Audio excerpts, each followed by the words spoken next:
მოგესალმებით ფილოსოფიის არხზე.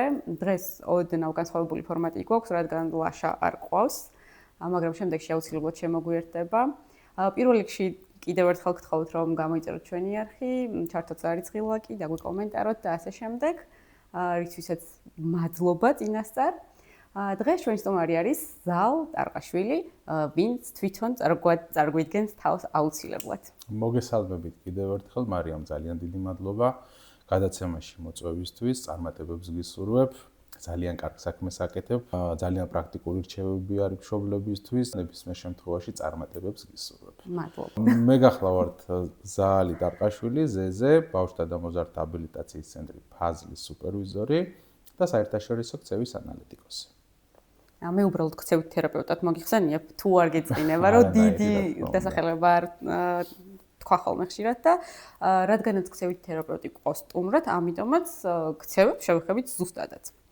ესეთ შესავალი მაქვს, როცა ბავშვი აწყდება სხვადასხვა სახის ქცევით პრობლემას, ამ შემთხვევაში რა უნდა მოიმოქმედოს მშობელმა, ამაზე ვისაუბრებთ ძირითადად. ხშირად ისინი ვერ პოულობენ ხოლმე გზას, იმიტომ რომ თუ არ გაქვს ამ მხრივ განათლება, თუ არ გაქვს ამ მხრივ ნაკითხი, ან პრაქტიკაში არ შეგხვედრია, ძალიან ძნელია ხოლმე რაღაც დასკვნების გაკეთება და გზების პოვნა. და ვისაუბრებთ რამდენიმე შემთხვევაში ძირითადად პრაქტიკაზე დაფუძნებული იქნება ჩვენი საუბრები და ჩავშლით ხოლმე ამ თემებს. და კიდევ ძალიან მინდა რომ გამომახვილოს ყურადღება ერთ რამეზე, რომ ქცევებზე გავლენას ახდენ ზოგადად გარემო, ოჯახი, ემოციური მდგომარეობა, სტრესი და ასე შემდეგ.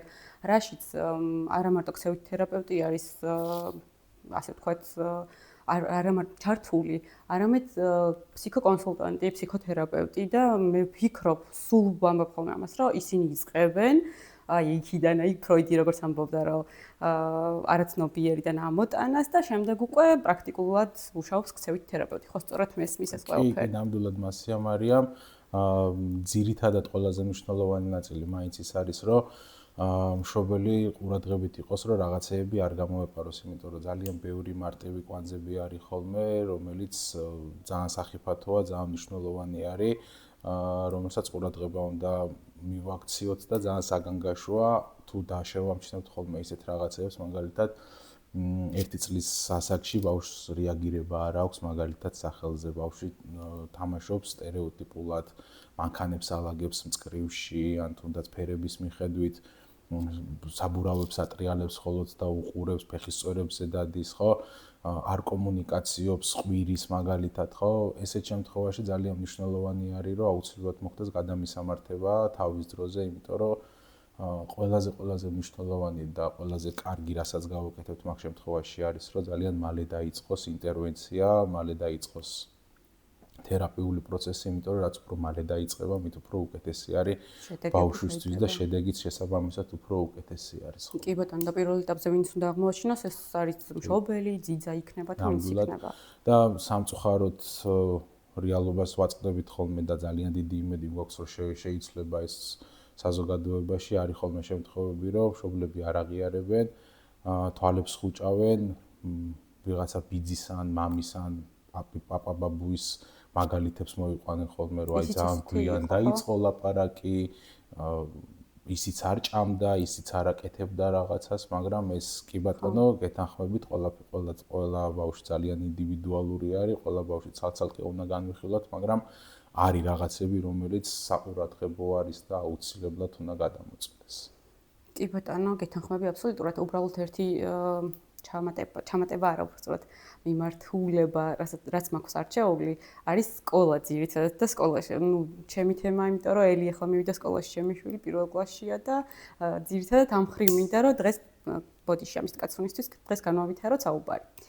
და პრაქტიკული მაგალითებით ძირითადად ამაზე მაქვს დაფუძნებული. სხვა დროს აუცილებლად ძალიან საინტერესოა, აი 1 წლის, 2 წლის და ჩვილ ბავშვებზეც თუნდაც საუბარი, რა ვიცი, როგორ უნდა აღმოაჩინონ ქცევით დარღვევა, არ ვიცი, 1 წლიდან იწყება ზოგადად.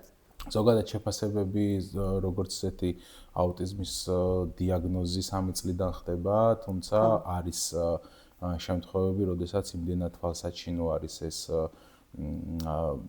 კონკრეტული ქცევები, რომ ძალიან მარტივად შეიძლება რომ აღმოაჩინო ეს ყველაფერი და შესაბამისად იწყება მერე უკვე ჩარევა.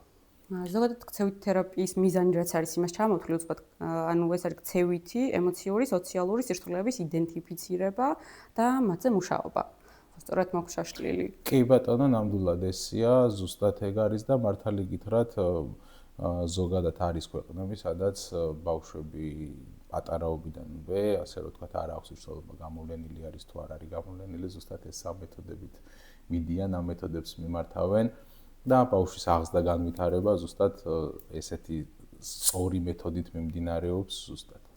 მე ვფიქრობ, რომ საქართველოშიც მიმდინარეობს სწორი მეთოდით, იმიტომ რომ სოციალური ურთიერთობები ძალიან გვიყვარს, ემოციური ხალხი ვართ და ერთმანეთის ემოციები ასე თუ ისე გვესმის.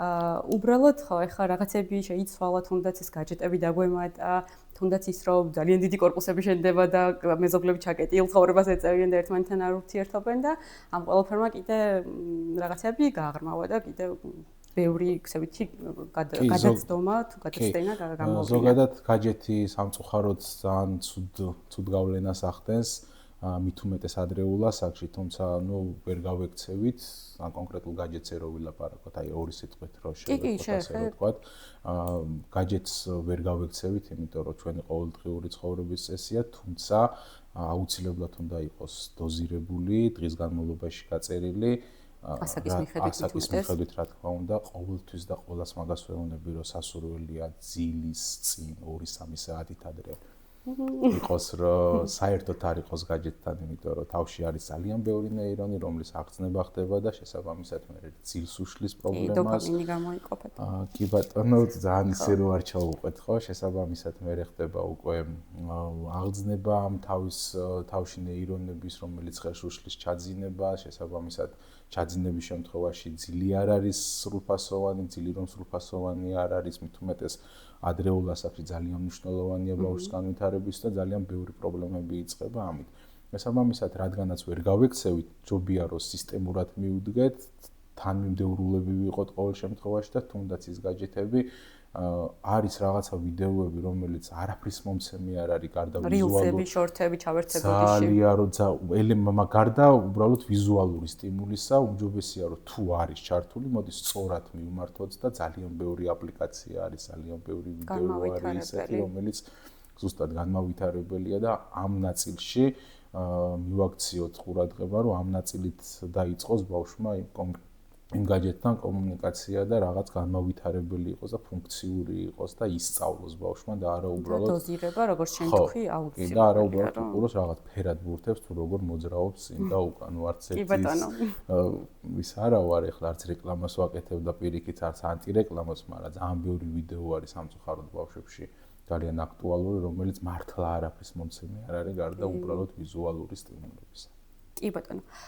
მოდი ახლა უშუალოდ ჩვენ თემაზე გადავიდეთ ისევ და ისევ როგორც გითხარი პრაქტიკულ მაგალითებს მოვიყვან და აი ესენი ჩავშალოთ და კი ბატონო, საინტერესოა. კი, პირველი რაც მქონდა და სკოლაზე მაქვს ერთადად როგორც გითხარი, აი დისციპლინას რო ვერ იცავს ბავშვი. ოღონდ მე აქაც აღვნიშნავ წეღანას გიხარი, რომ ეს ისეთი შემთხვევებია, როცა ქცევითი დარღვევა გამოვლენილი არ არის ოფიციალურად, ასე ვთქვათ, არც სკოლის მხრიდან, არც მშობლის მხრიდან არ არის იდენტიფიცირებული და არც შეშმო სტატუსი არ აქვს ბავშვს. ანუ მხოლოდ ესეთ შემთხვევებს განვიხილავთ. და დისციპლინას ვერ იცავს, ესეთი რამე მაქვს კლასში არის ბავშვი და ადგება დადის.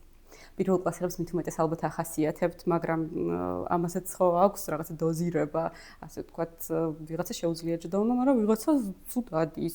ხმამაღლა ესაუბრება სხვებს და შესაბამისად გაკვეთილს შლის, გაკვეთილის პროცესს. უარს ამბობს დავალებების შესრულებაზე.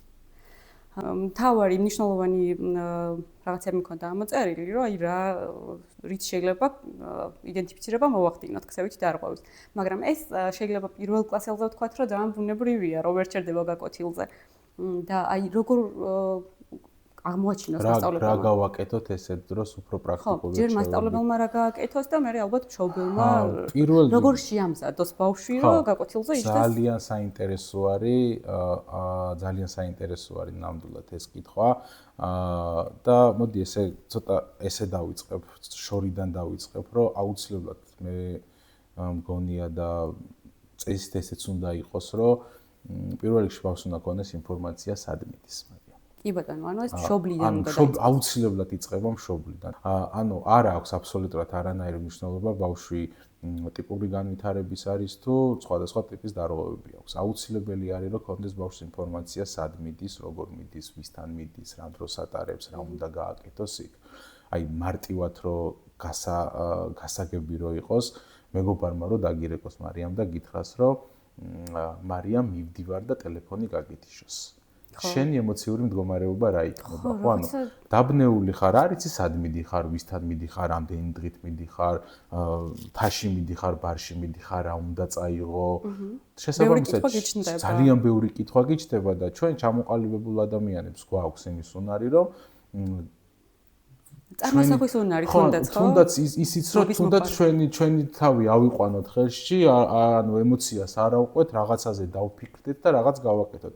ჩვენ გვაქვს ეს უნარი, იმიტომ რომ ჩამოყალიბებული ადამიანები ვართ და ბავშვებში როდესაც ძალიან რთულია რაღაცეების ისედაც გაგება, ბავშვისთვის რამხელა რამე არის. სად მივდივარ, ვისთან მივდივარ, როგორ მივდივარ, რატომ მივდივარ? და როგორ უყვარ კითხვები. და როგორ, რა თქმა უნდა, ამიტომ არის ზუსტად რომ ყველაზე მნიშვნელოვანი რომ დაგირეკავს და რომ გეტყვის რომ მარია მივდივართ კაფეში ამასთან ერთად ანუ გასაგებია უკვე შენს აბსოლუტურად ყველაფერი შენი შფოთვა საერთოდ აღარ და ზუსტად იცი რა ხდება. ეხლა რომ გადმოვიტანოთ ანუ ბავშვის შემთხვევაში რომ მივდივართ სკოლაში, ანუ სკოლა გასაგებია შეიძლება თქვენთვის იყოს გასაგები, მაგრამ აბსტრაქტულია მაინც ბავშვს, იმიტომ რომ არ იცის, შეიძლება შენობა ქონდეს ხოლმე და მხოლოდ დანახული, ისიც კარგ ვარიანტში თუ ვიღაცამ გავხმოვანა რომ აი სკოლა არის. აბსოლუტურად იდეალური ვარიანტი იქნება თუ როგორი ტიპით დავიწყებთ როგორ დავიწყებთ ასე ვთქვათ მომზადებას. თუნდაც ის რომ მაგალითად სანამდე სკოლა დაიწყება, მივიდეს იმ კლასში, სადაც ბავშვი კი, ამაზე საუბარი ქონდა წინაზე და სადაც ბავშვი მიდის, შესაბამისად მოხდეს მასწავლებელთან კომუნიკაცია, მშობელმა ბავშვმა ქონდეს ინფორმაცია იმასთან დაკავშირებით, თუ რამდენი გაკვეთილია, თითო გაკვეთილი რამდენი ხნის განმავლობაში იქნება. თუნდაც ის რომ ბავშვს განშორების პრობლემა აქვს დედასთან, ზუსტად იცოდე.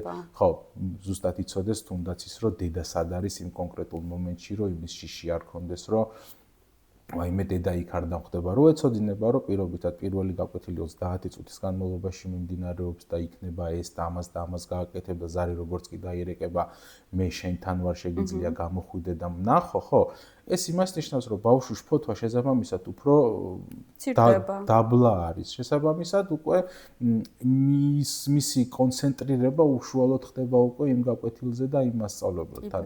შესაბამისად ძალიან მნიშვნელოვანი არის, ეხლა ასე რომ თქვა სკოლაში რო გადმოვიდე, ძალიან მნიშვნელოვანი არის კონკრეტული რუტინა ქონდეს აუცილებლად.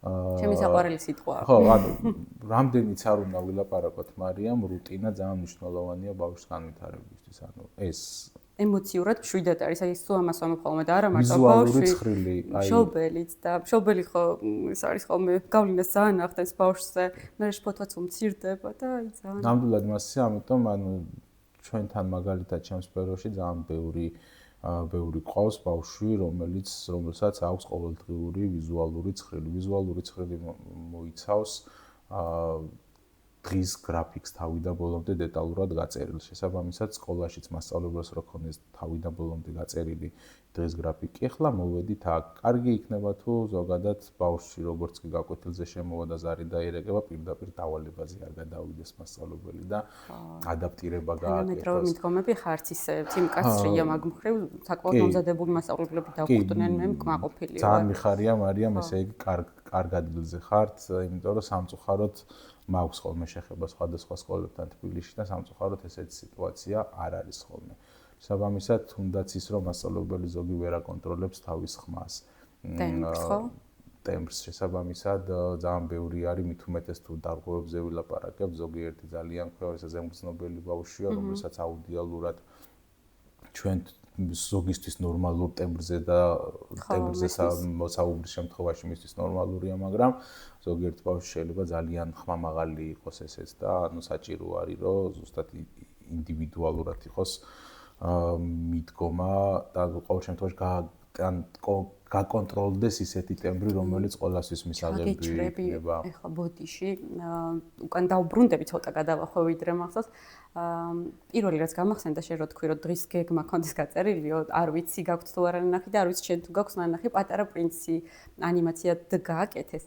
და იქ იყო გოგონა, რომლის დედასაც ზუსტად ესეთ ცხრილი ქონდა გაკეთებული და ბავშვს ესე დეტალურად უნდა შეესრულებინა და ამას რაღაცა ის ემოციების სიმცირისკენ ხო არ მივყავართ და რაღაცა ყველაფერი გაწერილი გაქვს რაღაც რობოტები ხო არ ვართ რომ ყველაფერი ისე შევასრულოთ. კი საინტერესო არის, მაგრამ არია მოყურე, გასაგებია ეს ყველაფერი, თუმცა ასე დეტალურად შეიძლება არ იყოს აბსოლუტურად ყველაფერი ჩაწერილი, მაგრამ შეიძლება იყოს ბავშვი, რომელსაც უფრო ჭირდებოდეს ესეთი დეტალურად ჩაწერა, თუმცა ზედაპირულად რომ ის რომ ბავშვს კონდეს ინფორმაცია გაკვეთილზე რა უნდა გააკეთოს, გაკვეთილის მიმდინარეობა როგორ უნდა მიდიოდეს, პირველ ან ცხრილი რაც არის იდეაში ყველას აქვს ეგ ცხრილი და თითოეულ გაკვეთილზები რომელს რასაც მომხრე ვარ პირიქით და ეს ბევრჯერ ამიღნიშნავს და ელის აქვს ცხრილი თუ შეგნიშნავს აი ტუალეტის კარზე გვაქვს გამოგრული დილის რუტინა და რო ჰიგიენა დაიცოს ის და ძალიან მეხმარება აი ყველაფერი უბრალოდ აი ეს დღის განმავლობაში რომ თლიანად ესე გაუწერო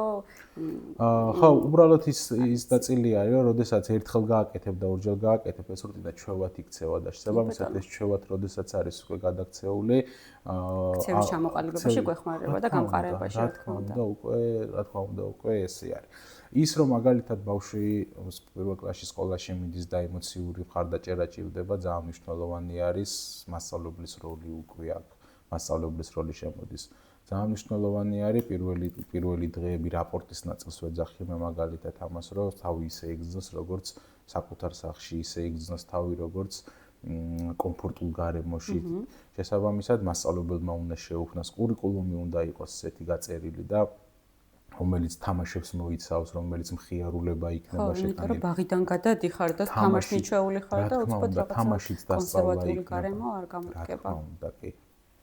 თამაშით იქნება დასწავლა. აუცილებლად ახლა მაგალითად ბავშვი ძალიან რთულია ზოგისთვის ძირითადად მაგალითად პატარა ასაკში ბავშვისთვის წამყვანი უნარი არის მაგალითად ფიზიკური აქტივობა. როდესაც ფიზიკურად აქტიურად მაქსიმალურად ხარ დახარჯული, შესაბამისად კოგნიტურ ნაწილში უფრო ნაყოფიერი ხარ. შესაბამისად ის რომ გაკვეთილების პროცესში თუნდაც ის რომ ვიღაცას ადგომა უნდა ფეხზე, იმიტომ რომ ის გაჩერებული არის, მოჭიმულია, იმიტომ რომ მიჩვეულია, ხო, ანუ ორგანიზმი ითხოვს. სხვადასხვა აქტივობები, ენერგაიზერები გაკვეთილის განმავლობაში რომ თუნდაც 15 წუთში ერთხელ რო გაკეთდეს, ის ბავშვი თუნდაც აი ჩემი შვილი იძახდა რომ მეძინება ხოლმე გაკვეთილზეო და ამ დროს შენ რაც თქვი აქტივობები ძალიან კარგი არის და ძალიან მნიშვნელოვანი არის. ერთი რომ სახალისო გახდება საგაკვეთილო პროცესი, ის რომ სასიამოვნო იქნება გაკვეთილზე გაჩერება, ის რომ ბავშვი ენერგიებს გამოუშვებს და შესაბამისად ანუ ზოგიერთად მაგალითად მომისმენია რომ იცი რა მე გაკვეთილი უნდა შევწყვიტო და სადღაც 10 წუთი უნდა დავკარგო იმისთვის რომ ამას ვაკეთებ. პირიქით კი არ კარგავ შენ ამით სულ მოიპოვე ბავშვის მხრიდან ჩემი აზრით. მეორეც ერთი, როდესაც მესამე მეოთხე გაკვეთილზე მიხარ უკვე და იქ რაღაცა რო არ გააკეთებ, თელ ბოლო ორი გაკვეთილი თავიდან ბოლომდე ჩავარდნილი გაქვს, იმიტომ რომ ბავშვები ამოვარდნილები არიან, ენერგიების გამოშვება ჭირდება და არ იციან სად გამოუშვენ და თავშიც აღარ შესდით ის მასალა, რასაც შენ უკითხა მონოტონურად. აი ესეთი როდესაც გაწერილი იქნება ისე რომ ენერგაიზერები იქნება, სხვადასხვა აქტივობები იქნება და ბავშვები გამოუშვებენ თავის ემოციებს, ხო? შესაბამისად უფრო მარტივი იქნება მე კოგნიტურ უნარებზე ყურადღების გამახვილებაც და გადასვლაც. კი ბატონო, და მასწავლებელმა აი როგორც გითხარი, რომ ეს ბავშვი ხშირად დგება და ცდილობს გაკვეთილის ჩაშლას, ხმაურით, ან ვიღაცებს ელაპარაკება, ხან ერთთან მიიღო და ელაპარაკება. აი ეს ხო ზოგჯერ ბუნებრივია ხოლმე, უბრალოდ ცელქ ბავშვებს ეძახიან, მაგრამ აი დარღვევამდე როგორ შეიძლება მივიდეს, რომ აი ეს ქცევით დარღვევა ხო არა, რაღაც კატასტროფა ხო არა? იცით რა, არის შეიძლება საერთოდ არ იყოს ეს ქცევის დარღვევა, ოღონდ ან ძალიან რთულია ესე კონკრეტულად ლაპარაკი, იმიტომ რომ ძალიან ინდივიდუალური არის და თავიდან ბოლომდე ძალიან ბევრი რაღაც უნდა მოხდეს იქამდე, რომ ქცევის დარღვევამდე მივიდეთ და ტელეფუნქციური ანალიზები უნდა ჩატარდეს იქ სანამდე რაღაცა შედეგამდე რაღაცას გავაკეთებთ, ხო? შესაბამისად კარგი იქნება, კარგი არის იცი რა მომენტი, რომ უпроსტად კარგი კი არ არის ხშირ შემთხვევაში ბავშვები აკეთებენ ამ ყველაფერს, იმიტომ რომ ჭირდებათ ყურადღება. ყურადღების მიზნით მე შეიძლება ავდგე ფეხზე, იმიტომ რომ ზუსტად ვიცი რომ მასწავლებელი მაგ დროს ყურადღებას მომაქცევს და მე როდესაც უბრალოდ ჩუმად ვზივარ და ყურადღება მჭირდება არ მაქცევს ყურადღება. შესაბამისად ძალიან კარგი არის თუ ალტერნატიული ქცევის დასწავლა მოხდება იქიდან გამომდინარე რომ თუ ბავშვს ყურადღება ჭირდება მოვიდეთ ხოლმე მასწავლებელისგან ყურადღება. ხელისაწევა ვასწავლოთ მაგალითად ბავშვის რომ კლასელთან მაგალითად ვასწავლოთ რომ აი რაღაცა გადაჩურჩულება და აი შეულებრივი მომენტია, როდესაც ალტერნატიული ქცევის დასწავლა უნდა მოხდეს, ანუ ესე არ გავაკეთოთ, ესე არ ქნა, მაშინ მასწავლებელი როგორ უნდა უქნა და როგორ უნდა გავაკეთო ეს. მასწავლებელმა გააცნოს ეს ყველაფერი დაწყებიდან უკვე პირველივე კვირიდან, პირველივე დღიდან, რომ ქცევები ეს შეიძლება, ეს არ შეიძლება, ხელს თუ აიწევ ეს იქნება. კი ბატონო, ძალიან ხო, თუნდაც ის რომ ბავშვს თუ ადგომა ჭირდება, ესე იგი ერთი შეიძლება იყოს ის რომ უბრალოდ ყურადღებისთვის აკეთებს, რომ ზუსტად იცის რომ მე რო ფეხზე ავდგები, მასწავლებელი ყურადღებას მომაგზავს. ვიღაცა გაიცინებს და ეს ძალიან კარგი არის, იმიტომ რომ ყურადღებას ვიღებ და ჩემი ებო ასე რომ თქვა ამით მაყოფილდება. სხვა შემთხვევაში შეიძლება იყოს რომ უბრალოდ ბავშვი ვერ ზის ერთ ადგილზე, იმიტომ რომ მას ენერგიების დახარჯვა ჭირდება და ისევ იმ ენერგიზერზე მივდივართ, რომ ენერგიები გამოუშვათ, ან მესამე ვარიანტია უბრალოდ ბავშვს მზაობა არ აქვს. იმის უკვე შეიძლება სხვადასხვა ტიპის დარღვევები იყოს, რომელშიც უკვე სპეცმასწავლებელი უნდა ჩაერთოს, დახმარი ასისტენტი უნდა ჩაერთოს, ფსიქოლოგი უნდა ჩაერთოს, რაც უკვე უშუალოდ მე რო უკვე ცალკე იწერება უკვე მისთვის კონკრეტული სასწავლო გეგმა და მთელი სისტემა მუშაობს უკვე მათ. კიდევ გაგვიგია ესეთი მეორე მაგალითზე გადავალ მეორე შემთხვევაზე აგრესიული ქცევა. რაც სკოლაში არის ხოლმე და სკოლაში კი არა ბაღშიც არის ხოლმე კიდევ ხშირად. და ეხლა ვიცი რამდენიმე მშობელი რომ თავს არიდებს, ანუ ხშირია იმ ბავშვის მხრიდან ესეთი აგრესიული ქცევა, რომ ვიღაცას ჩაარტყამს, ვიღაცას ქვას ესწრის თუნდაც, ანუ ფურცლებს გადაუყრის, წიგნებს გადაუყრის და მშობელი არ აღიარებს, რომ ან თერაპევტთან მიიყვანოს, კონსულტანტთან მიიყვანოს, სკოლის ფსიქოლოგთან მიიყვანოს, რა ვიცი. არა და ხშირია ესეთი ქცევა, აი ძართულ საკითხამდე მივიდეთ რომ მშობელი როგორ მივიყვანოთ იქამდე რომ შეშვილს გჭირდება დახმარება. ხო ანუ ისევე იმ საწყის დაუბრუნდები რაც ამ კითხვაზე რომ რაც მშობელმა უნდა გააკეთოს რომ პირველ რიგში უნდა აღიაროს ის რომ პრობლემა არის, იმიტომ რომ ყველაფერი იწყება აღიარებით. როდესაც აღიარებულია უკვე პირდაპირ მნიშვნელობით უკვე იმ ეტაპზე ხარ რომ უკვე ჩარევა ხდება აქ. ის რომ მაგალითად ბავშვებში თუნდაც ბაღის თუნდაც სკოლის ასაკში რაღაცების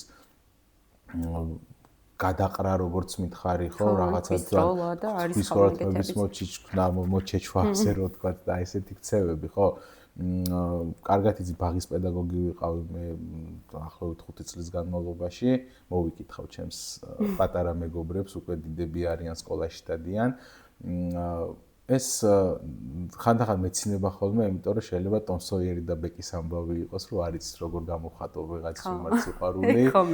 ხო და შესაბამისად ვაკეთებ ესე. ისევე იქ მივდივარ, რომ ალტერნატიული ქცევის დასწავლა უნდა მოხდეს. ანუ პირველ რიგში მთავარია გავიგოთ ფუნქცია, რატომ აკეთებს ბავშვი ამ ყველაფერს, ხო? როდესაც ფუნქცია ვიცით, შესაბამისად ფუნქციის მიხედვით მოქმედებთ.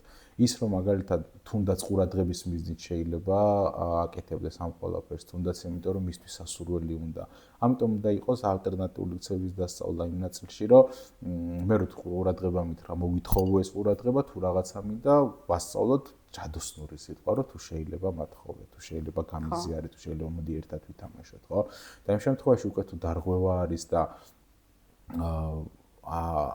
არ ხდება ამ ყველაფერი, უბრალოდ იდენტიფიცირებული თუ არის უკვე, მაგ ნაწილში უკვე ასევე ხდება უკვე თერაპიის სპეციალისტების ჩარევა, შეიძლება ბაღშიც უკვე ასისტენტი იყოს და ხო, ანუ ბაღშიც უნდა იყოს ასისტენტი და ძალიან მნიშვნელოვანი არის ასევე ის როლური მოდელი, რომელიც ძალიან მნიშვნელოვანი არის, ვასწავლოთ ბავშვებს ჩვენთან ერთად. ალბათ ოპტიმალური ვარიანტი იქნება ბაღზე უფრო კეთესად გამოვა მაგალითი, ხო? თუნდაც ის რომ ბავშვს თუ ეს უნარი არ აქვს, რომ გუნდთან ერთად, ჯგუფთან ერთად იმუშაოს, მასწავლებელმა დაიწყოს ინდივიდუალურად ბავშვთან თამაში. შესაბამისად მოხდეს მეორე ბავშვის დამატება, მესამე ბავშვის დამატება. სოციალიზაცია. ნელ-ნელა რა თქმა უნდა, ნელ-ნელა ჯგუფი გაიზარდოს და ნელ-ნელა უკვე მასწავლებელი გავიდეს უკან და შორიდან დააკვირდეს ამ ყველაფერს. ანუ აქ ცალკე ასისტენტის ჩარევა არ არის საჭირო, ანუ მასწავლებელზე გადაივლი. თუნდაც მასწავლებელმა გააკეთოს, იმიტომ რომ მე მაგალითად მქონდა იმის პრაქტიკა, რომ მე ვაკეთებდი ამ ყველაფერს. ბაღის ამ იმიტომ რომ ბაღს ასისტენტი არ ყავდა. ჩემი პირდაპირი მოვალეობა იყო ამ ყველაფერს გაკეთება, იქიდან გამომდინარე რომ კერძო ბაღი იყო და იქიდან გამომდინარე რომ ჯგუფში მყავდა 14 ბავშვი და ერთი დამხმარე მყავდა მე. და თამაშის პროცესში აბსოლუტურად თავიდან ბოლომდე ჩართული ვიყავი ნებისმიერ მომენტში, ნებისმიერ სიტუაციაში და კონკრეტულად ბავშვი, რომელიც ვიცოდი, რომ სოციალიზაციის პრობლემა ქონდა, თუნდაც გაზიარების პრობლემა, თუნდაც საკუთარი ნივთის დათმობის პრობლემა, ან პირიქით სხვისი ნივთის მოპოვების სურვილი თუ ქონდა ხოლმე, ყოველთვის ვცდილობდი, რომ ის ჩემს გვერდზე ყოფილიყო და ჩემი მაგალითით მეჩვენებინა თუ როგორ უნდა გვეთამაშა. ძალიან მნიშვნელოვანი არის მაგალითად განმამტკიცებლის ნაწილი. თუნდაც აი ახლა სკოლაზე რო გადმოვიდეთ, ხო? მაგალითად ძალიან კარგად შეიძლება კონკრეტულ ბავშვთან მაგალითად აი რაღაც თამაში შესთავაზო ბავშვს ისე რომ თლიანი კლასი იყოს პლუს ამას ჩართული ჟეტონების პრინციპი, რომელსაც დღის ბოლოს რაღაც განმამტკიცებელი კონდეს ის რომ აი მაგალითად თუ კონკრეტული რიგი მაგალითად 7-ად იქნება ან რაღაცა რამოდენიმე გუნდებად იყვნენ მაგალითად დაყოფილი და ბავშვი თუ ფეხსი არ ადგენს მაგალითად ერთ ჟეტონს დაიმსახურებს და გაკვეთილების ბოლოს 6 ჟეტონი არის და მასწავლებელი რაღაცა სასურველ სტიკერს დააკრობს მაგალითად, ანუ ძალიან კარგია. ზოგადად განმამტკიცებელი ყველაზე მნიშვნელოვანი ნაწილი არის, ხო, ანუ ჩვენთვისაც ვაკეთებთ ძალიან. ჯილდოა ეს, ანუ კარგი ქცევის შემდეგ რაღაცა ჯილდოს იღებს. ზუსტად ეგ არის და ზუსტად მაგას ვამბობ, როდესაც განმტკიცება ხდება იმ ქცევის, რომელიც სამიზნე ქცევაა და იმ ქცევას გავამტკიცებთ, ხო, ყოველთვის, ხო, რა თქმა უნდა, ის ქცევა ჩვევაში გამიჯდება მერე და ჩვევაში დავრჩება. ის ქცევა, რომელიც შემთთვის მიუღებელია, ანუ საგაკვეთილო პროცესში მიუღებელია და იგნორირებული იქნება, ხო? მაგალითად და არ იქნება ყურადღება გამახვილებული და სწორად იქნება მიდგომა, შესაბამისად ის ქცევა ნელ-ნელა დაიკლებს და ჩაგვდება. და პირიქით მის ნაცვლად კარგი რა თქმა უნდა, ზუსტად აი იმიტომ ძალიან ბევრჯერ თქვი უკვე ალტერნატიული ქცევის დასწავლა, იმიტომ რომ მართლა ძალიან მნიშვნელოვანია, იმიტომ რომ აი ხუმრობით ვამბობ ხოლმე, რომ ესი არ ქნა, მაშინ მასწავლე როგორ ქნა და ისე ვიზაო. ხო, იმაზე კი არ გაუმახვილოთ ყურადღებას შენ, რომ ამას აკეთებ, რანაირად აკეთებ, რატომ აკეთებ. პოზიტიური კომუნიკაცია, ესი არ ქნა, ნუშრები, პირიქით. მოდი ესე გააკეთე. ზუსტად, რა თქმა უნდა, ანუ თუ არ გინდა რომ კუბიკები დაანგრიო, ხო? მაშინ მოდი უთხრათ, რომ მოდი კუბიკებით ვითამაშოთ, ავაშენოთ კუბიკები. მანქანა არ გადააგდოს დაბლა, ხო? კი არ უნდა უთხრათ, რომ მანქანა არ გადააგდო, მოდი მანქანას გავუფრთხილდეთ, მანქანით გაგორობანა ვითამაშოთ, ხო? ანუ პოზიტიურად წამოვიყვანოთ აბსოლუტურად ყველაფერი. ბევრი მშობელი ვიცით და ჩემი თავი პირველ რიგში, რომ რთულია ხოლმე ყოველთვის ეს პოზიტიური რაღაცის მოფიქრება.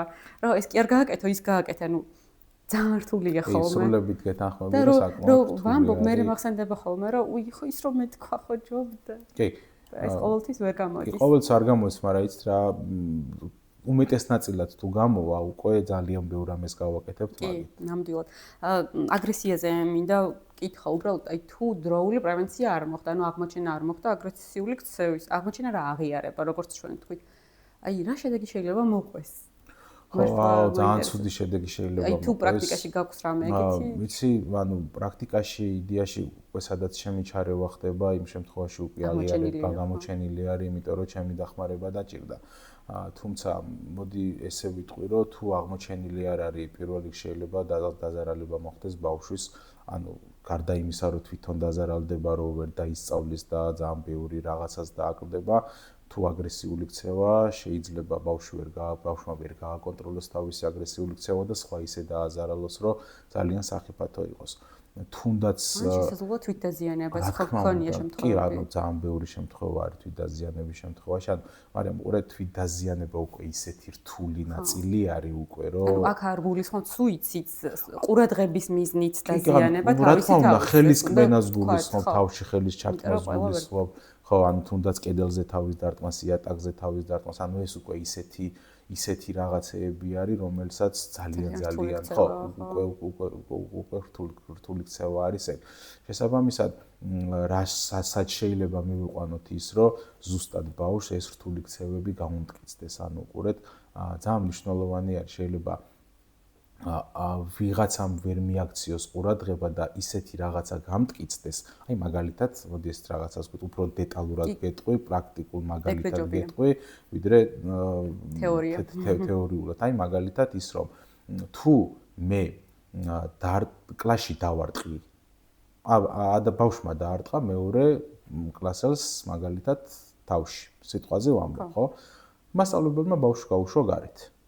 ხო, ანუ კუთხეში დადექი ძველი მიდგომები როგორც იყო. ხო, თუნდაც კუთხეში დადექი, ეგ იმას ნიშნავს, რომ ბავშვმა საგაკვეთილო პროცესს თავი აარიდა. ეხლა მიიღო ის, რაც უნდოდა. შეგიკითხები ახლა, როდესაც მე გაკვეთილიდან გასვლა მინდა, ან გაკვეთილიდან თავის არიდება მინდა, პირველ რიგში რას გავაკეთებ? იგივე ქცევას განიმეორებ. ანუ შესაბამისად ეს ქცევა გამიმტკიცდა მე.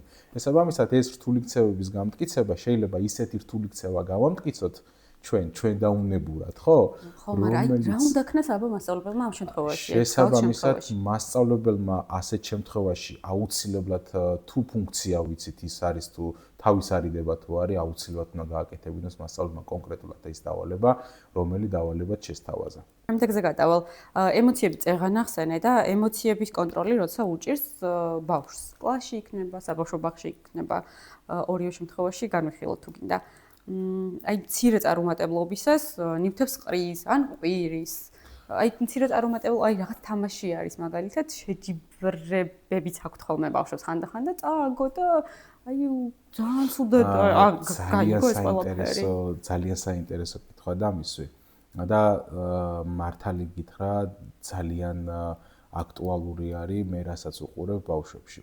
ოღონდ ცოტა შორიდან დავიწყებ ამ თემას იქიდან. და ბოდიში მე ტანტრუმსაც შევეხოთ, იმიტომ რომ ფაქტიურად ესეთი ქცევები მე ტანტრუმამდე მიდის ხოლმე და ყურე პირველ რიგში რაც მშობელმა უნდა გაითვალისწინოს და რასაც ყველაზე დიდ ყურადღებას ვანიჭებ პატარა ასაკში არის ის რომ ბავშვს პირდაპირ გაუხმოვანოთ თავისი ემოცია.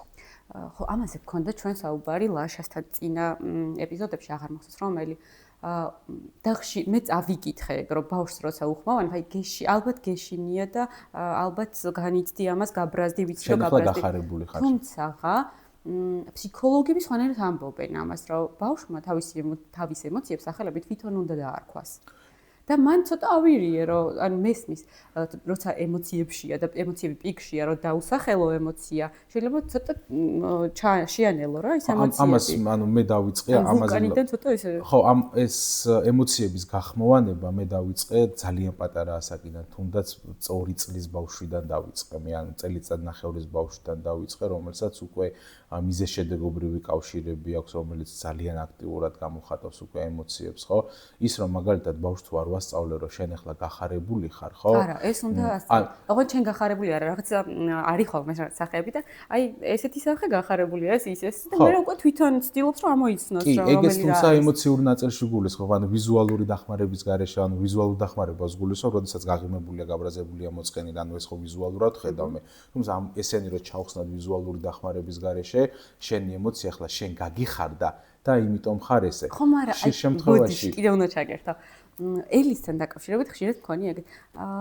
ალბათ შეგეშინდა და მაგიტო და არა და მე იმას ხოლმე ვთქვას, რომ კი შემეშინდა გავბრაზდი. იმიტომ რომ შეიძლება მარიამ ხო შეიძლება ჩვენ შეგვეშალოს და რატომ დაუსახელოთ. ან მეორე მომენტი არის, უყურე, მე შეიძლება ახლა ეს ყველაფერი ისე გავიგე, რომ შიში ასოცირდება ელისთვის ისე, რომ შიში შეიძლება ცუდი იყოს, ან რაღაცა შიშის გამოჟღავნება, შიშის გამოჟღავნების აღია, კი, რა თქმა უნდა, მაგრამ შიშის გამოჟღავნების ანუ აღიარებაც შეიძლება ისეთი იყოს, აი მე არ მეშინია, იმიტომ რომ არ მინდა რომ ვთქვა, რომ მე მეშინია, ხო? ზუსტად მაგას ვამბობ, რომ ძალიან სწორად უნდა იყოს ეს ყველაფერი დალაგებული, ახლა მაგალითად ნოა შემთხვევაში არის ხოლმე, რომ ოდესაც გახარებულია და აქვე გეტყვი, რომ გაბრაზება და გახარება შკალებით რო ავიღოთ, გახარების ემოცია უფრო მაღალი შკალა არის და უფრო დიდი დოზით გამოიხატება, ვიდრე გაბრაზების შკალა. კიდე ჩაგერთვები რა მაგაზე გამახსენე და მონსტრების კორპორაცია როა და რო იცინის და უფრო მაღალი. რა თქმა უნდა, შესაბამისად გახარების მომენტში ხო ბავშვებში არის მაგალითად ის, რომ თუნდაც კბენა, თუნდაც რაღაც ასე დარტყმა რაღაც გადაგდება, გახარებით გააკეთა ეს ყველაფერი. ზუსტად აი აქ არის საჭირო, რომ უთხრათ შენ ხე მამიკა შეხედა, შენ ახლა შენ ახლა გაბრაზებული, გახარებული ხარ და ჩვენ გახარება შეგვიძლია გამოხატოთ როგორ და პირდაპირ მოდელი თუ ასჩვენებ. აი მე შენ გეხუტები, იმიტომ რომ გახარებული ვარ, კოცნი, იმიტომ რომ გახარებული ვარ, ხო? შენ ახლა გაბრაზებული ხარ და გაბრაზდი იმიტომ გაბრაზდი შენ რომ აი ამიტომ გახარებული ხარ. რა თქმა უნდა, შენ ახლა გახარებული ხარ იმიტომ რომ მაგალითად მამიკომ რაღაცა სადღაც წაგიყვანა და გაგიხარდა. გაბრაზდი იმიტომ რომ პირობითად რაღაც შეიძლება დაგივარდა ან რაღაც შეგეშინდა იმიტომ რომ აი ხმა იყო და ეს ხმის გამო შეგეშინდა და შეიძლება ეს იყოს მიზეზი. შესაბამისად, როდესაც უკვე გავიზრდებით, ასე რომ ვთქვათ, ხო? ამ ემოციებს უკვე სახელები ეცოდინება და ამ ემოციები უკვე თვითონვე იმას სწავლობ. ზუსტად ამიტომ არის მე ძალიან ბევრი ლიტერატურა არსებობს, სადაც ძალიან კარგად არის მაგალითად განსაკუთრებით ბავშვების ლიტერატურაში, სადაც ძალიან კარგად არის გადმოცემული კონკრეტული მაგალითები, კონკრეტული სიტუაციები, რა შემთხვევაში იყო გაბრაზებული, რა შემთხვევაში იყო გახარებული, აქ უკვე ლიტერატურის დახმარება არის საჭირო, რომ ბავშვი უკვე გენერალიზებას, განზოგადებას აკეთებს ემოციებთან დაკავშირებით. კი ბატონო, და მოდი ტანტრომზე გავამახვილოთ ყურადღება. კიდე რაღაცა მკითხე შენ მან, რომელზეც მინდოდა გავამახვილოთ ყურადღება. კი ბატონო, დავუბრუნდეთ მაგას. მცირე წარუმატებლობის დროს, რომ ბრაზდება, თუნდაც შეჯიბრებაში, თუნდაც სასურველი სათამაშო არ მიიღო, სხვა მაიღო და კი, აი, ყურე, მან დამბავი არის სამწუხაროდ მშობლების ბრალეულობა შეიძლება უფრო დავასახელო და რატომ? შეჯიბრებითობა. ვიღაცასთან შედარება. შედარება, ხო. აი ანგრევს ბავშვს რა პირდაპირ გაგებით, იმიტომ რომ ბავშვს როდესაც ვიღაცას ადარებ, გინდა არ გინდა, უკვე ხდება შეჯიბრებითობა. შეჯიბრებითობა იმიტომ არის, რომ მე პირველი უნდა ვიყო და წარუმატებლობა არავის არ ვაწყობს. შესაბამისად, სიტყვების თამაში შეიძლება იყოს ეს ყველაფერი, მაგრამ ბავშვი ამ ყველაფერს სხვანაირად განიცდის, თუნდაც ის რომ როდესაც მე მეორე ადგილზე გავედი რაღაცა თამაში წავაგე, ხო, მე წარუმატებელი ვარ. იმიტომ რომ ვიღაცა არის წარმატებული და ვიღაცა შეაკრა. და ისიც თუნდაც რომ ჩვენ არ აღვნიშნავთ ბავშვების აი ხშირად აღვნიშნავს ეს ყველაფერი რომ იქამდე რა ნაბიჯებითაც მივიდა ის უნდა აღვნიშნოთ ის კიბე და არა კინწეროში რა დახტება. რა თქმა უნდა, რა კარგად გამოგივიდა, რა კარგი მცდელობაა. რა კარგად გამოგდის, ხედა უფრო უკეთესად გამოგდის შენ ეს ყველაფერი. მით უმეტეს თამაშის ნაწილში, როდესაც რაღაცას ვაგებთ, შეგვიძლია დავსახოთ ისე, რომ უყურე იმის ახსნა მოხდეს აუცილებლად, რომ ეს არის თამაში და მარტო თამაში მოსაწყენია, ჩვენ მეგობრები ვართ, თამაშობ და არ არის მარტო სოციალურ ამბავი. ხო, მოგება-წაგებაზე არა, მოგება-წაგებაზე არა ვარ, ჩვენ ხო არ ვეჯიბრებით ერთმანეთს. აი თუნდაც ფეხბურთზე დადის ბავშვი, იყოს 7-8 წლის, რა მნიშვნელობა აქვს? და წააგეს რაღაცა მატჩი და იღურება ცრემლად. უნდა უთხრათ, რომ აი დღეს შენ ყველაფერი გააკეთე ამისთვის, მაგრამ ესე მოხდა. ანუ რა კარგად ითამაშე, აი შენი დაცვის ნაწილი როგორ გამყარი თუ როგორც არის. ანუ თავარი ეს ყველაფერი ვუთხრათ. კი, მე თვითონ აგერ 34 წლის გავხდი და დავითი, როდესაც FIFA-ს მიგებს ხოლმე, როდესაც თამაშობთ ხოლმე მეგობრებთან. ცრემლად იღვრები? არ ცრემლად არ ვიღებ, შეიძლება არ გამოვხატო, მაგრამ შინაგანად ისეთ დღეში ვარ. ინგრევი. მართლა მასე ვარ, იმიტომ რომ წაგება არ მიყვარს და ჩემი ოჯახის წევრები მაგაზე ძალიან ხშირად იცინიან ხოლმე, რომ აი ამხელა ისახაცევის თერაპევტი ხარ და შენს ემოციას ვერ აკონტროლებ, იმიტომ რომ თუნდაც ჯოკერი, თუნდაც აი არ მართლა არანაირი მნიშვნელობა არ აქვს, რაც არ უნდა წავაგო, ანუ არ გამოვხატავ, ვისწავლე საკუთარ თავთან, საკუთარი ემოციების მართვა, თუმცა შინაგანად ვინგრევ, იმიტომ რომ სულ მინდა მოგებული ვიყო, უბრალოდ ესეთი ხასიათი მაქვს და ესე მინდა, მაგრამ შესაბამისად ამ ბავშვების ნაწილში ან ვერ აკონტროლებენ ამ ყველაფერს და უკვე ამ ყველაფერს გამოხატავენ გაბრაზებით, შეიძლება აგრესია გამოიწვიოს. თავარია ამაზე ლაპარაკი ჩვენი მხრიდან და ის კი არა რანაირად ითამაშე, რანაირად აარტყებო, ჩვენ გამოგავიდა გოლი. კი, რა თქმა უნდა, ბრალეულობა არც ერთ შემთხვევაში არ უნდა იყოს, არც შემთხვევაში ბრალეულობა ვიღაცის ბრალეულობა არ უნდა იყოს. ანუ ბავშვის მიმართ არ უნდა იყოს ეს ყველაფერი დაბრალებული და ის რომ უკვე შეჯიბრებითობაზე გადავდივართ და ვიღაცა უკვე ნიშნავს რომ ვიღაცას ვეჯიბრები და როდესაც ვიღაცას ვეჯიბრები უკვე პირველ მეორეზე არის უკვე ლაპარაკი და ბოლოზე არის ლაპარაკი. ამიტომ შეფუთვა უნდა მოხდეს ისეთი რომ ბავშვმა წაგებაც მიიღოს, მაგრამ ეს იმას არ ნიშნავს, რა თქმა უნდა, მარიამ, რომ ინტერესი და мотиваცია არ მქონდეს, რომ არასდროს არ გავიდე პირველ ადგილზე, ხო, ანუ. ნამდვილად, აი მან მინდოდა ჩართვა. ზუსტად ეგ არის, ოქროშუალედი უნდა დავიჭიროთ იქ რო უყურე. კი, მნიშვნელოვანია იქ ყველაფერი, მაგრამ ის რომ მაგალითად მე პირველ ადგილზე გავედი, თუნდაც და ვიღაცა მეორე ან მესამე ადგილზე გავიდა, ხო ის სუდი ადამიანი არ არის იმის გამო, გამო რომ მეორე მესამე ადგილზე დღეს უბრალოდ შეიძლება არ დღეს გაუმართო. ხო, ანუ არ გაუმართო, ანუ ეს ესია, თამაში არის თუნდაც, ხო, ანუ ხან ესე ვიგებ, ხან ესე ვიგებ. ჩვენზე არა დამოკიდებული ძალიან დიდი ძალები ტრიალებს გარშემო. არც ეს შემთხვევაში, აი რეკლამას არ ვაკეთებ, მაგრამ ტოპოტიპი გიჟდები მაგალითად, აი ეს ერთ-ერთი მონაკვეთია, როდესაც უთხრა რომ აი შეხედე შენ თხუნელა ხარ და ამას თხუნელა შეუძლია კარგად მიწის ამოთხრა, შენ თაგვიხარ და აცოცება შეგიძლია ვიღაცას ეს ჩვენგანი ინდივიდუალურია და ჩვენ ვიღაცას ეს უნარი აქვს, ვიღაცას ეს უნარი აქვს, ვიღაცას საერთოდ სხვა უნარი აქვს. შესაბამისად იმის გამო რომ მე მაგალითად სურვა საერთოდ არ ვიცი, მაგრამ სირბილი შემიძლია. ვიღაცა პირიქით არის სურვა იცის და სირბილი არ შეუძლია. ამიტომ ამის გამო ის რომ პირველობის გამო სწორი კომუნიკაციის ნაწილში ხო ეს ყველაფერი ძალიან მარტივად ლაგდება. კიდე ტანტრომს შევეხოთ. უბრალოდ აღნიშნოთ ის, გავიმეოროთ, თორე გქონდა ეპიზოდი ამაზე, როგორ უნდა მოვიქცეთ ტანტრომის დროს. აი, რავი, მარტივი მაგალითით რო იმას ავხსნათ სიტყვაზე ბავშვს მაღაზიაში უნდა ტკბილეული ან სათამაშო და დედამ უარი უთხრა. ბავშვმა დაიწყო პირობით და ტირილი დაწვა ფეხებს აბაკუნებს და შემდეგ ბავშვმა მიიღო თავის სასურველი და რა მოხდა? შესაბამისად გაუმტკიცდა ბავშვს ტესტს. ავარია გაჩერდა.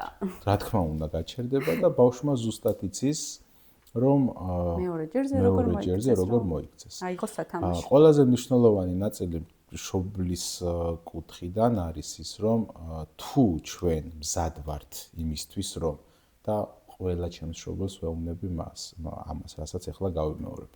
თუ ჩვენ მზად ვართ იმისთვის, რომ ჩვენი ნერვებით ბოლომდე მივყვეთ, მაშინ უნდა დავდგეთ და ეს ტანტრუმი უნდა დავაიგნოროთ. თუ მზად არ ვართ და ვიცი, რომ 2 წუთის შემდეგ მე ვერ მოვიტმე, გავტყდები, მაშინ ჯობია საერთოდ არ დაიწყო. იქიდან გამომდინარე, რომ დღეს თუ 2 წუთის განმავლობაში დავდექი, ბავშვმა იცის, რომ გატყდება მშობელი და თანმიმდევრულები უნდა ვიყოთ, რასაც ამბობდი ქცევის ჩამოყალიბებაში. ხვალე 3 წუთი ვიყურებ მე.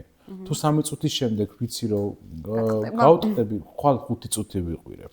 შესაბამისად, ყოველთვის მაგას ვეუბნები, ჯობია, ისევე ჯობია, რომ პირობითად პირველივე წამოყვირებაზე მისცე ბავშვს და უყიდო ბავშვს, თუ შენ მზად არ ხარ, ვიდრე ბავშვი 5 წუთის განმავლობაში ატირო და მერე უყიდო. გავიგე რაც თქვი, მაგრამ ახლა მოდი გადავიდეთ სწორზე და არასწორზე. ანუ შენ როგორ მოიქცეოდ ეს ჩემს მე მაგალითად მოიქცეოდი ისე, რომ მაგალითად პირველი შევქმნით უსაფრთხო გარემოს, უსაფრთხო გარემო არის ის, რომ თუ გარშემო არის ბოთლები, შუშის ბოთლები, რაღაცა ბას. რა შეიძლება ფეხების ბაკუნისას გადმოყაროს და გაიჭრას. პირდაპირ გაგებთ, ანუ უსაფრთხო გარემოს შევქმნიდი, შევტრიალდებოდი, ან დავჯდებოდი, ტელეფონს ამოვიღებდი და დაველოდებოდი მშვიდად, როდის დამშვიდდებოდა. და ამ დროს მოდის ვიღაც აი ეგ უნდა მეთქვა, მარიამ, ძალიან დიდი მადლობა და არ ვიცი და ძალიან დიდი იმედი მაქვს, რომ ამ ვიდეოს ძალიან ბევრი ნახვა ექნება და აქვე ვიტყვი, რომ მარიამის გვერდს გამოიწერთ, იმიტომ რომ ძალიან კარგ საქმეს აკეთებს და დარწმუნებული ვარ, რომ ისეთი რჩევები არის, რომ აუცილებლად დაგეხმარებათ. აქვე ვიტყვი, რომ აი მილიონობით ნახვა აქვს ახლა ამ ვიდეოს, ხო? ამ მილიონ ადამიანს გთხოვთ, გეხვეწებით, გემუდარებით, ძალიან გეხვეწებით, რომ როდესაც დაინახავთ სიტუაციას, მაღაზია, აფთიაქი, არ აქვს მნიშვნელობა ნებისმიერ სოციალურ სივრცეში. მშობელი, ძიძა იქნება თუ ვინ იქნება, ბავშვის წინ დგას და არაფერს არ აკეთებს. ძალიან გთხოვთ, ნუ მიხვალთ და ნუ ჩაერევით ის, იმიტომ რომ ის ადამიანი მუშაობს ქცევის ნაწილზე. მე ყველაზე დიდ პრობლემას ვაწყდები ხოლმე, როდესაც მე გარესივრცეშიც მუშაობ, ყველაზე დიდ პრობლემას ვაწყდები ხოლმე საზოგადოებიდან. იმიტომ რომ ზუსტად ვიცი მე რაც ვაკეთებ, სრულიად მშვიდად ვარ ამ კონკრეტულ მომენტში, როდესაც ვიცი რომ ეს არის ტანტრუმი, როდესაც ვიცი რომ უკეთებ იგნორს, ზუსტად ვიცი რომ ეს რაღაცა პერიოდის შემდეგ ადგება და ყველაზე საშინელება ხდება მაშინ, როდესაც ვიღაცა ადამიანი მოდის, შვილო, რატო აწვალებ ბავშვს, რა უნდა მიეცი, ეხუტება, ეფერება, ანუ ყურეთ ჩემი, ანუ ამ შემთხვევაში მშობელი იქნება თუ ვის იქნება იმის შრომას წყალში იყრება. ბავშვი უარეს გააკეთებს სხვა შემთხვევაში, იმიტომ რომ ზუსტად ეცოდინება რომ ვიღაცა მას ყურადღებას მიაქცევს. თუ ხედავთ რომ მასთან ერთად დგას ადამიანი, რომელსაც არანაირი პრობლემა არ აქვს ის ბავშვი რასაკეთებს, ხო? შენც ნუ გექნება პრობლემა. თქვენც ნუ გექნებათ პრობლემა და თუ ბავშვი მარტოა და რაღაცა უჭირს, რა თქმა უნდა მივაქციოთ ხალხო ყურადღება, მაგრამ თუ ესეთი სიტუაცია არის ტანტრუმის შემთხვევაში, ტანტრუმისთვის იდეალური გამოსავალი არის მხოლოდ ერთი იგნორირება, რადგანაც ქცევა ჩაქრეს. კი ბატონო, შეიძლება ეს ქცევა, შეიძლება არა გამეორდება აუცილებლად, უბრალოდ მშობელი მყარად უნდა იდგეს. უბრალოდ ეს მაღაზიის ნაწილზე რო ვივდგეთ, რო დაუბრუნდეთ, ხო? პრევენციის ნაწილში შეიძლება ერთადერთი კი არა ძალიან კარგი ვარიანტი იყოს ის, რომ მოხდეს შეთანხმება. შეთანხმება იმასთან დაკავშირებით, რომ აი მაგალითად დღეს მივდივართ მაგალითად ჩვენ მაღაზიაში და შენ შეგიძლია აირჩიო ერთი კონკრეტული, არ ვიცი, სათამაშო იქნება, ну შეთანხმების საფუძველზე. ჩვენ ვიყენებთ. ხო, ძალიან კარგი არის. დღეს ახლა ჩვენ მივდივართ მაღაზიაში და უბრალოდ მაღაზიაში მივდივართ ისეთ სიტუაციაში, რომ ჩვენ უნდა ვიყიდოთ სახლის რაღაცები და შენ ამ ეტაპზე არაფერს არ ყიდულობ. ახლა მე მაგალითად ნოაჩკოსთან გიждდება კარფურის ბატუტ ცენტრზე მაგალითად და როგორც ტერიტორიაზე მივარ მომენტალურად იწყებს ბატუტი ერთხელ შევიყვანე, ორჯერ შევიყვანე და მივხვდი რომ ყველა იმ გავლაზეც მომენტალურად იწყებდა ბატუტის იმას რა ქვია ძახილს. და თათიას უთხარი ესეთი რაღაც რომ მეთქი მოდი ახლა წავიდეთ კარფურში ისე რომ ნუ არ შევიყვანოთ ბატუტზე. სახლიდან დავიწყეთ, ასე რომ თქვა, შემზადება იმის, რომ მამიკო ახლა ჩვენ მივდივართ კარფურში, სადაც ბატუტია, მაგრამ დედიკომ და მამიკომ უნდა იყიდოს სხვა რაღაცები და ბატუტზე დღეს ჩვენ ვერ შევართ. გზის განმავლობაში დაახლოებით 10 წუთი გვჭირდება ხოლმე სახლიდან კარფურამდე მისასვლელად, 10 წუთის განმავლობაში დაახლოებით არ ვიცი რაოდენობა არ ვიცი, მაგრამ ინტენსიურად ქონდა კომუნიკაცია, ახლოშიც რომ მივედით, მაშინ ახლა ჩვენ აი აქ მოვედით, მაგრამ ვერ შევდივართ, თუმცა ну ამბობდა იმას რომ ბატუტი, მაგრამ ეს ბატუტი იმდენად უბრალოდ სურვილის მომენტი იყო, რომ ეთქვა რომ და შესულიყო, თუმცა ბატუტს ჩავუარეთ კიდეც გვერდზე. თქვა ბატუტი, კი მამიკო ბატუტია, მაგრამ ჩვენ რაზე შევთანხმდით? ჩვენ ვთქვით რომ დღეს ბატუტი არ იქნება, იმიტომ რომ ჩვენ სხვა რაღაცებზე უნდა წამოვიდეთ, სხვა რაღაცები ვიყიდეთ და სხვა დროს აუცილებლად წამოვალთ ჩვენ ბატონო შემზადების მომენტი ის რომ სად მივდივართ, რას ვაკეთებთ იმ კონკრეტულ სიტუაციაში, რა უნდა ვიყიდოთ. ეს არის სწორი ქცევა, თუმცა ეს ყველაფერი არ გამორიცხავს იმას, რომ ბავშვი კიდე მოიდგოს, იმიტომ რომ მე როგორც თქვი, ელი გაფრთხილებული ყავს, მაგრამ იქ თვალის მომჭრელად გამოიყურება 1000 ნივთი, 1000 სათამაშო და კიდე ძალიან ბევრჯერ მეუბნება ხოლმე, რომ ეს ხო არ ვიყიდოთ, ანუ ის მინდა, აი რა კარგად გამოიყურება, აი რა ლამაზია ის და ვაგნე რომ ელი ხო იცი რომ ერთი უნდა არჩიო, ხო იცი რომ სხვა რაღაცაზე ვართ და საბოლოო ჯამში ისევ მშობლის უტეხობაზე გადის ეს ყველაფერი, თორე ბავშვი ბევრჯერ მოითხოვს. ნამდვილად ბავშვი ბევრჯერ მოითხოვს, თავარია რომ ჩვენ ვიდგეთ, უბრალოდ განა პრინციპის ამბავი არის, უბრალოდ აქ არის ამბავი რომ შემოყალიბება. ხო, ანუ ზუსტად ესაა რომ ბავშვი მიხვდეს თუ რატომ რისთვის ვაკეთებ. თქო მეგობრებო, არც ერთ შემთხვევაში აი ყოველს მაგას ვთხოვ ხოლმე, აი ბევრი ქუჩაში რომ მივდივარ საზოგადოებრივ ტრანსპორტში და რაღაცა, პასუხი რო არის იმიტომ. აი მანგრევს ეს სიტყვა, იმიტომ არასდროს არ მეხმარია აბსოლუტურად არავისთან. თქვენც რომ აი ვიღაცას რაღაცას რო ეკითხები და რატომ, იმიტომ პასუხი არ არის. ანუ დასაბუთებულად უთხრათ ბავშვს. ყოველს მაგას ამბობ, აი ბევრი მეკითხება ხოლმე, რომ იცი რა აი ბაღში დადის ჯერ ბავშვი და რა უნდა გაიგოს ბავშვმა რო უხსნი, რას ქვია რა უნდა გაიგოს, ჩვეულებრივად გაიგებს აბსოლუტურად ყველაფერს. რა თქმა უნდა, ანუ ამიტომ ყველაზე მნიშვნელოვანია რომ აუხსნათ ის თუ რატომ ვაკეთებთ ამ ყველაფერს და უბრალოდ იმიტომ არ იყოს. სადღაც მივდივართ, სხვაგან, სხვაგან. ესეა, ანუ თქვენც არ მოგეწონება და არავის არ მოეწონება ნამდვილად ესეთი რამე, ხო? და როგორც სულ თავიდან აღნიშნეთ, ემოციურად რომ შემზადებული იყოს ამ ყველაფრისთვის, საჭიროა, რაც ძალმა თქვა, რომ აუხსნათ ყველაფერი. სწავლასთან დაკავშირებული ქცევით სირთულეები მქონდა შემდეგი. აი და ამაზე პატარა ვიდეო დაიდებოდა უკვე და უყურეთ აუცილებლად. რამდენიმე რჩევა მქონდა მშობლისთვის. აი შენს ახლა ცალკე რო ჩავშალოთ როგორ უნდა მივაჩვიოთ ბავშვი მეცადინეობას? ძალიან კაი იქნება, თუ განვიხილავთ ამ დღის რუტინა იქნება და იმ ბავშვების შემთხვევაში თუ უჭირთ და ასე რომ ვთქვათ, სირთულეები არის, საბოლოო ჯამში რაღაც განმტკიცებელი. განმტკიცებელი ძალიან მნიშვნელოვანია და ძალიან კარგი იქნება მაგალითად ფანტასტიკურია მაგალითად ჟეტონების სისტემა. მარტივად რო თქვა ჟეტონების სისტემა რა არის, რაღაც კონკრეტული დავალების შესასრულებლად მიიღებს ერთ ჟეტონს, თავიდან შეიძლება ჟეტონების სისტემა გამოვიყენოთ მოკლევადიან დროში, თუნდაც დღის ბოლოს რამის რაღაც განმტკიცებელი და ეტაპობრივად შემდეგ იყოს რომ ურშაბათიდან პარასკევის ჩათვლით და შაბათ-კვირას რაღაც მისთვის სასიამოვნო აქტივობა. ოღონდ ყველაზე მთავარი განმტკიცებლის შემთხვევაში და განმტკიცებელი ფასიანი მაშინ არის, როდესაც არის შეზღუდული ის. თუ მაგალითად მე დამპირდი აკრძალული ხილი ხო გემრიელია? ხო, თუ მე დამპირდი იმას, რომ მაგალითად მე თუ მათემატიკას და ქართულს ვიმეცადინებ დღის ბოლოს და მე მივიღებ სიტყვაზე ვამბობ კინდერის შოკოლადს და მე ფული მაქვს და მაქვს იმის საშუალება, რომ სკოლაში რო წავალ, აქედა გზაზეც და იქედა გზაზეც კინდერი ვიყიდო და შევჭამო, შესაბამისად მე მათემატიკას არ ვიმეცადინებ. ხო, რაც ბავშვისთვის მნიშვნელოვანია. ხო, იმიტომ რომ მოყიჭებული არის ჩემთვის უკვე ის, რომ კინდერი მე დღესში ორჯერ ვჭამე და შესაბამისად არ არის. ამიტომ ფანტასტიკური ვარიანტი არის, როდესაც ის განმტკიცებელი, რომელიც ბავშვს ძალიან უნდა. ხო, ახლა ფასეულზე და ანუ ხო, თუნდაც ხო, ყურე მარიამ როგორი რაღაცა არის, იცი, ანუ ზუსტად აი ეს ფასეულობები შეიძლება იყოს გადანაწილებული უკვე დროზე.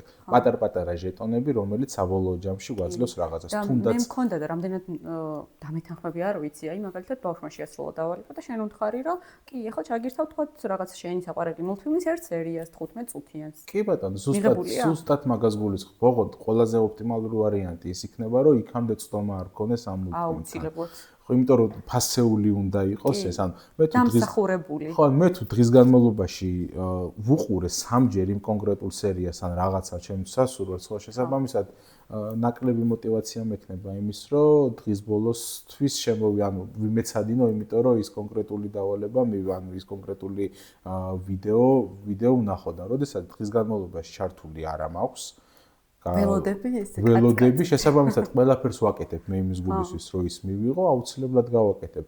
არის ხოლმე შემთხვევები ამასაც ვიტყვი რომ მაგალითად მაინც არ ასრულებენ და ამ შემთხვევაში გვჭირდება მშობლის ცოტა ისეთი კაცრი ასე ვთქვათ თანმიმდევრული ყველაზე სწორი სიტყვა ესაა. ანუ ეგ არის და აუცილებლად თუ ვიტყვით და შევთანხმდებით იმაზე რომ თუ იმეცადინებ მაგ შემთხვევაში ჩაგირთავ და თუ არ იმეცადინებ მაგ შემთხვევაში აღარ ჩაგირთავ ბავშვმა ისიც უნდა იგრძნოს, რომ ტელევიზორი არ ჩაირა, ანუ შესრულდება აუცილებლად. ოღონდ ეს არ არის მარტო დღეს, ეს არის ყოველდღიურობაზე საუბარი. თუ ერთი ჩავარდნეს მაინც გქონდათ ბავშვი ფიქრობს, რომ არა, დღეს გაჭრა ხვალაც გაჭრის. ამიტომ არის ზუსტად, ანუ ასევე ტერმინს ვიღებ, დასჯა მაშინ არის გამოყენებული და მნიშვნელოვანი გამართლებული, როდესაც იქნება სისტემატიური, როდესაც სისტემატიური არ არის ჩაყრილი გვაქვს აბსოლუტურად ყველაფერი. დასჯა არ ნიშნავს ცემას. ნამდვილად. და ესა მე ან ტერმინულ ნაწილში და ასე შემდეგ ძალიან დიდი თემა არის მით უმეტეს დასჯა გამტკიცება, პოზიტიური დასჯა, პოზიტიური გამტკიცება, ნეგატიური გამტკიცება, ეს მთელი თემა არის, რომელზეც ცალკე გადაცემა შეგიძლია. არა, პრობლემა. ვისაუბროთ.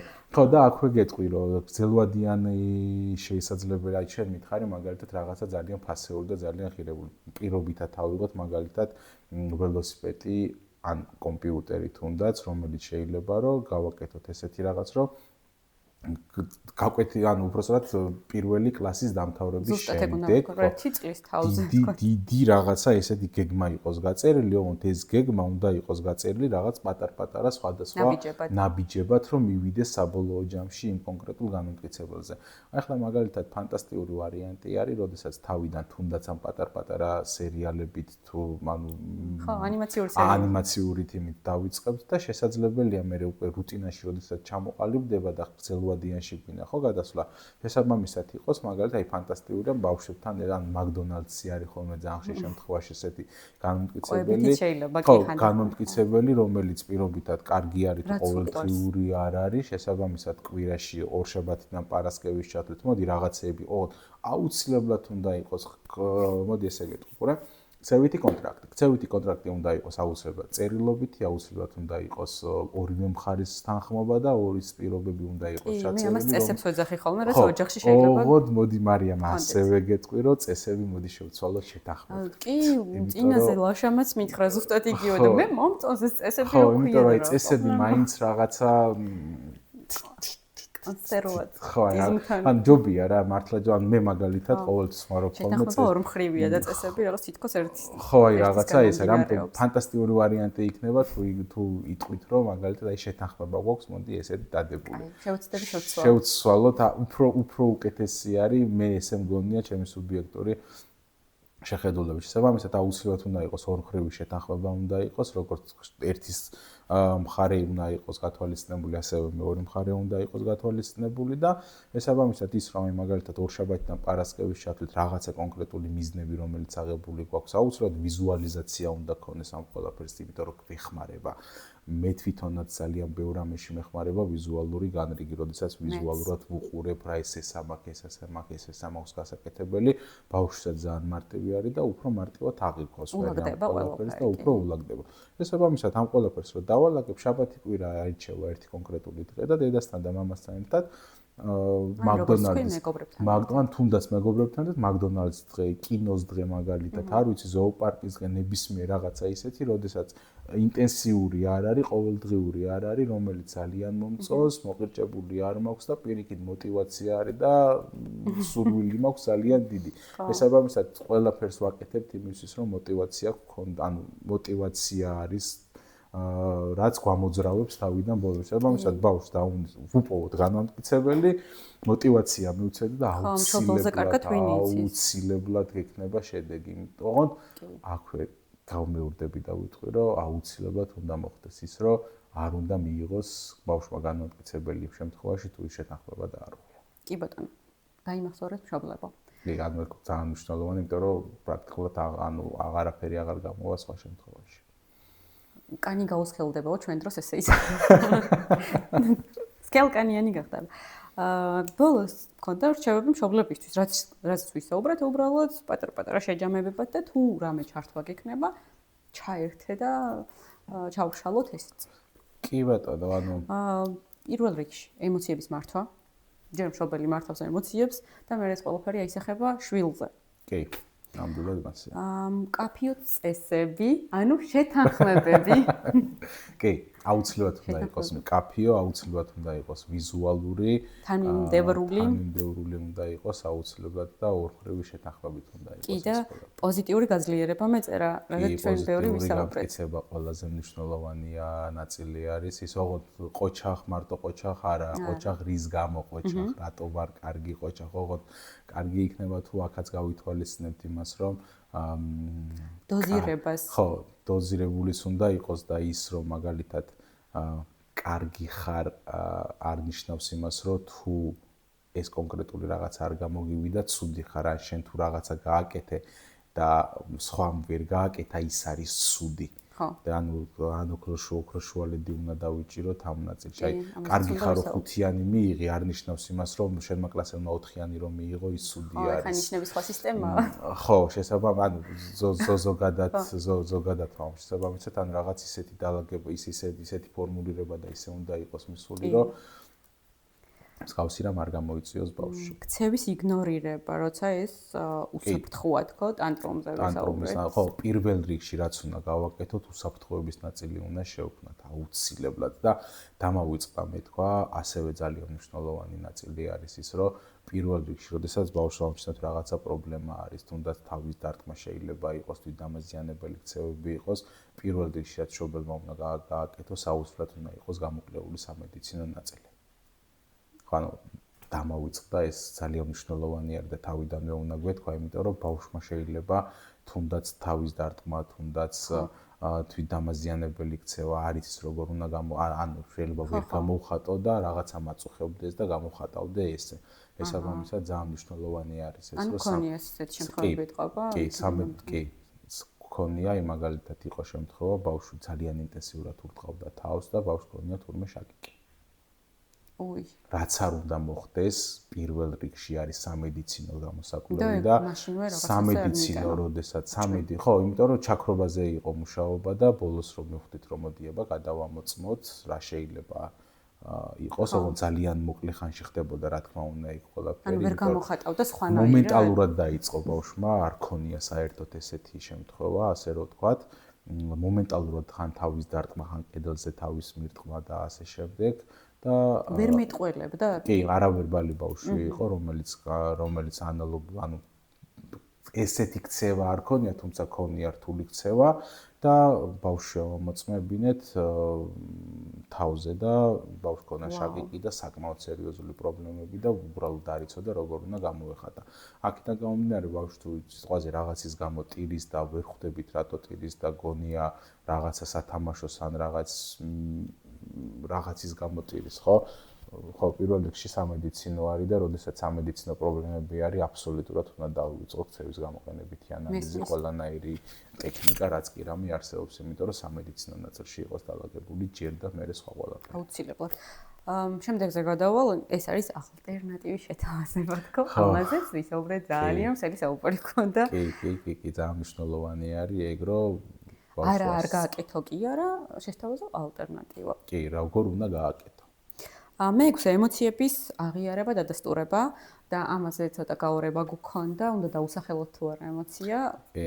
და ქცევის განმტკიცების დროს ძალიან მნიშვნელოვანი ყოფილა დასახელება. და აქვე ერთ რაღაცას დავამატებ და იმასაც ვიტყვი, რომ ხშირ შემთხვევაში არის ხოლმე შემთხვევა, ბიჭი ხარ შენ და რატო ტირი ხარ, ანუ ძალიან არასწორი მიდგომა არის ეს იქიდან. ხშირია ისევ სამწუხაროდ. ხო, იმიტომ რომ ბიჭი ხარ თუ გოგო ხარ, მაგას არანაირი მნიშვნელობა არ აქვს, შენი ემოცია გაქვს, რომელიც უნდა გამოხატო და ის რომ შენ ბიჭი ხარ და ეხლა არ უნდა გტკიოდეს, ხო, ეს სწორი არ არის, კი.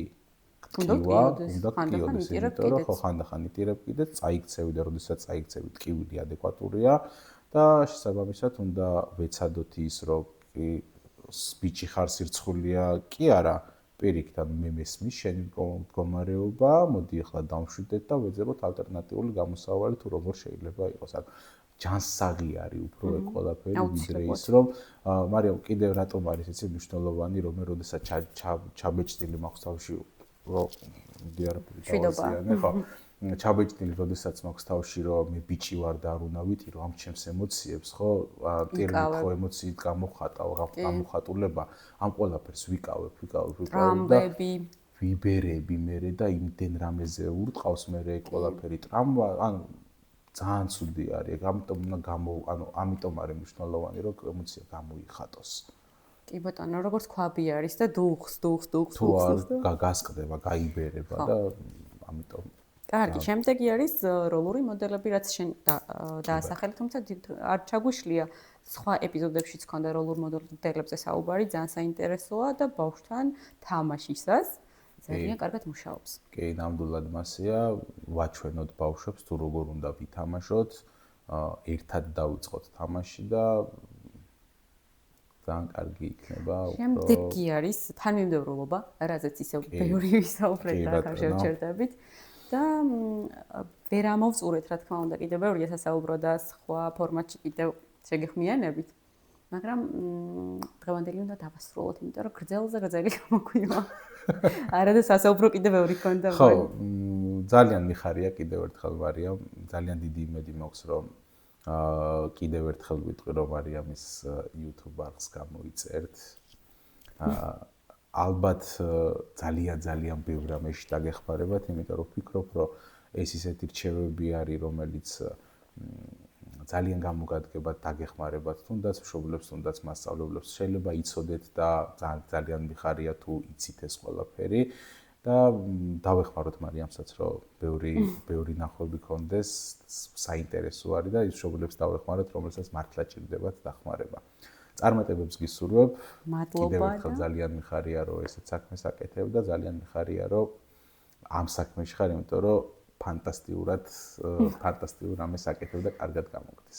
წარმატებებს გისურვებ. მადლობა ვიზიტისთვის და დაგემშვიდობებით, გამოგვიწერეთ, როგორც დავამატქვა. ახლა კი, ჩაო. კარგად ზანდებოდეთ, ნახვამდის.